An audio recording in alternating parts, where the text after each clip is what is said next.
Sa gabi, isang madilim na liwanag ang sumisikat sa bintana ng tahimik na bahay. Kumakabog ang puso ko sa dibdib, umaalinggaw ang bawat pintig sa tahimik na lugar. 3:33 yan, ang kakaibang sandali. Tuwing gabi ay lumilitaw ang pulang bus na iyon, parang multo sa gabi. Ngunit walang sinuman sa bayan ng Frost Hollow, kabilang ang mga nakatira sa malapit, ang nakakita ng bus na umaandar sa oras na ito. At wala nang nagsalita patungkol dito. Sa harap ng bahay ko, nagsimulang magliwanag ang mga ilaw ng pulang bus. Ang kulay nito ay parang sariwang dugo, na nagparamdam sa akin ng hindi maipaliwanag na takot. Bumukas ang mga pintuan ng bus, ngunit kakaiba walang bumaba. Walang sumakay sa bus. Mga anino lang, matangkad at payat na parang mga nilalang na galing sa ibang mundo, kakaiba ang galaw nila. Ako, isang may pag-aalinlangan sa lahat ng bagay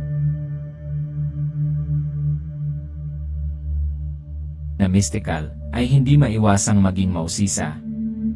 Napatingin ako sa bus, hindi ko maalis ang pakiramdam na may hinihintay ito mula sa akin.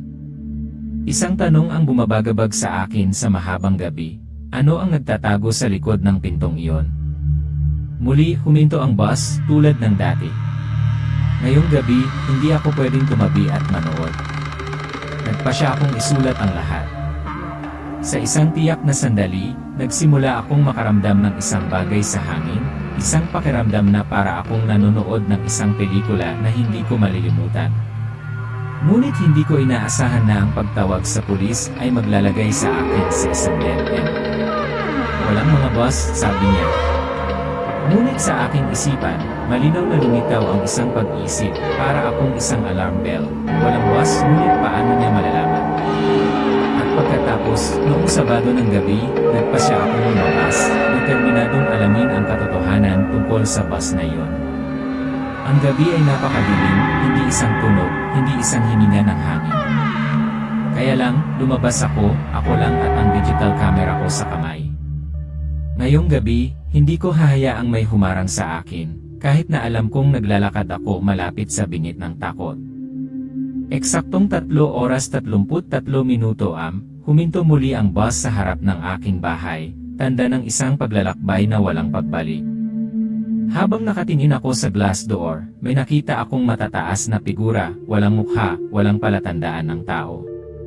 Hindi ko maalis ang aking mga mata sa mga nilalang na ito, at pagkatapos, napagtanto ko, ang bus na ito ay hindi lang naroroon para sunduin ang mga tao.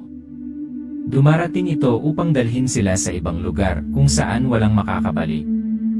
Ang mga bagay ay dahan-dahang nagsimulang magkaroon ng kahulugan, ngunit doon ko napagtanto ang isang nakakatakot na katotohanan, ito ay isang paglalakbay na walang pagbabalik.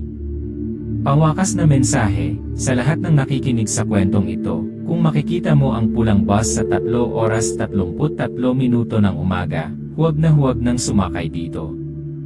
Dahil kapag sumakay ka na, hindi ka na babalik. Script Part 1, panimula sa background at ang kakaiba ng bus. Nagsisimula tayo sa isang madilim na gabi kung saan ang patuloy na katahimikan ay nagpaparamdam sa isang tao na ang isa ay nakatira sa ibang mundo. Ang bayan ng Frost Hollow, isang lugar kung saan hindi mo makikita ang pagmamadali ng trapiko, at wala rin itong sistema ng pampublikong transportasyon. Ang mga disyerto na mga kalye ay nakapaligid sa mga bahay na kakaunti ang populasyon, ang hangin ay parang huminto ang oras. Ito ay isang lugar na walang partikular na tala, ngunit ang kapayapaang iyon ay nagtatago ng isang madilim na lihim. Noong gabing iyon, mga 3:33 isang kakaibang oras na walang maglalakas loob na lumabas, ang mga bagay ay biglang naging kakaiba.